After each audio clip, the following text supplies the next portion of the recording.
Hi మామ, అందరూ ఎలా ఉన్నారు? బాగున్నారా? ఎక్కడికి వెళ్ళావు? అది అక్కడ 2 రోజుల నుంచి రాకపోతారు, ఎంత టెన్షన్ పడింది తెలుసా? ఖాళీ లేక వీడియో పెట్టలేదు మామ. సర్లే కానీ దాంట్లో లేదు. కానీ మీరు ఎలా ఉన్నారు మామ? బాగున్నారా? అందరూ బాగున్నారా అని అనుకుంటున్నాను. అరే గణేష్ బ్రో మా బామ్మది ఒక పిల్లి కొట్టుకున్నారు. మన పీక్లో అవ్వలేరు మరి మామ. జాయిగా జిప్ లైన్ ఎక్కి యువతలకు వచ్చేసాం మామ. యువతలకు వస్తుంటే ఎనిమిస్ మామూలు కనపడ్డారు. మరి నేను కొట్టడానికి వెళ్తున్నాం.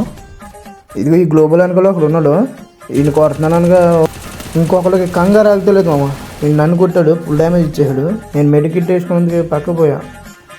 ఈలో మా బామ్మ ఏదో కుడేతానని వెళ్ళి 8తో మింగించుకున్నాడు. సర్లే మా బామ్మతో డ్యామేజ్ ఇచ్చేయాలని నేను వెళ్ళి 8 మింగాను. సరిపోయారు ఇద్దరును. సాగుతుంది మీకు అలాగా. సరే కదని నేను 8 మింగాను. 8 మింగాను కదా లూట్ ఎరుకున్నందుకు వెళ్తుంటే 8 వచ్చి నన్ను మింగి అనుకున్నాడు. కానీ 8కి నేను దొరకకుండా కవర్ తీసుకున్నాను మామ. మరి ఈ పాటికి 8 రావాలి మామ. మర్యాద మాట్లాడద్దు. ఏంట్రా రెచ్చిపోతున్నావు? ఏం చేస్తావా? కొడతావా? కొట్టాలంటే పెద్ద ఆలోచించా. చూసావా ఎంత సింపుల్?